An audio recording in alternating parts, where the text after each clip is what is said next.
Ladies linen एवं comforts league द्वारा आज 21 दिसंबर को दोपहर 12:30 बजे माननीय प्रधानमंत्री नरेंद्र मोदी के अति प्रिय विषय बेटी बचाओ बेटी पढ़ाओ को ध्यान में रखते हुए कार्यक्रम AHM डफरिन चिकित्सालय में किया गया, जिसमें चिकित्सालय में जन्मी नवजात कन्याओं को इस शीतकाल में स्वेटर तथा कंबल भेंट किए गए। डॉक्टर कमल धवन ने बेटी घर का श्रृंगार पर चर्चा की और वहीं मौजूद सभी महिलाओं पुरुषों से महिला सशक्तिकरण के विषय पर परिचर्चा की। उन्होंने कहा कि सृष्टि का बैलेंस बनाने के लिए बेटों तथा बेटियों दोनों की आवश्यकता होती है और अगर बेटियों की संख्या कम हो गई तो संतुलन बिगड़ जाएगा और अपराध बढ़ेंगे। इसके अतिरिक्त अब बेटियां शिक्षित होकर हर क्षेत्र में कार्य कर रही हैं और बेटों से अधिक अपने माँ बाप का ध्यान रखती हैं। वे लक्ष्मी ही हैं, सरस्वती और दुर्गा का स्वरूप हैं। डॉक्टर सविता रस्तोगी ने बताया कि बेटियां घर का आभूषण है और उन्हें शिक्षित किया तो बेटों से अधिक ऊंचे पदों पर वे कार्य कर आत्मनिर्भर होती हैं और मायके तथा ससुराल दोनों की परिवारों का नाम ऊंचा करती हैं।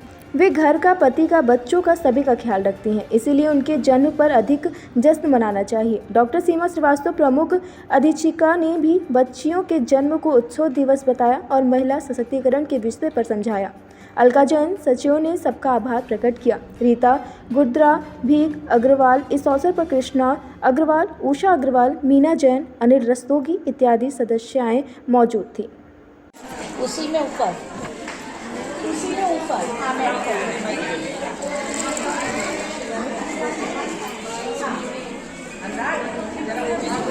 जी भाभी भाभी भाभी कृष्णा भाभी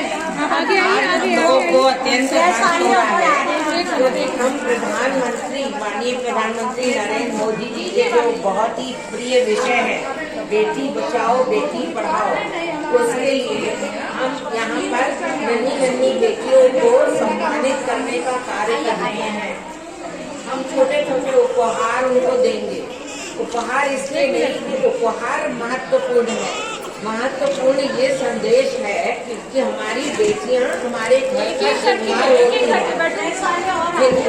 जिनके घर में बेटियां नहीं होती उनका घर अत्यंत ही सोना लगता है और इसीलिए जो बेटियां घर में रखते हैं वो आपको ये बता सकते हैं कि उनके घर में कितनी चहल पहल रहती है।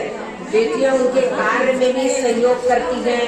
बेटियां सबसे ज्यादा अपने माँ बाप को प्यार करती हैं। बेटियां इतनी शरारती भी नहीं होती। बेटियां अच्छी शिक्षा पाती हैं अगर उनको मौका दिया जाए तो। हमारा जो मकसद है, लक्ष्य है, वो यही है कि बेटियां जो है घर में, लक्ष्य जो है वो ये है कि बच्चियों को आप पढ़ाइए लिखाइए, उनको भी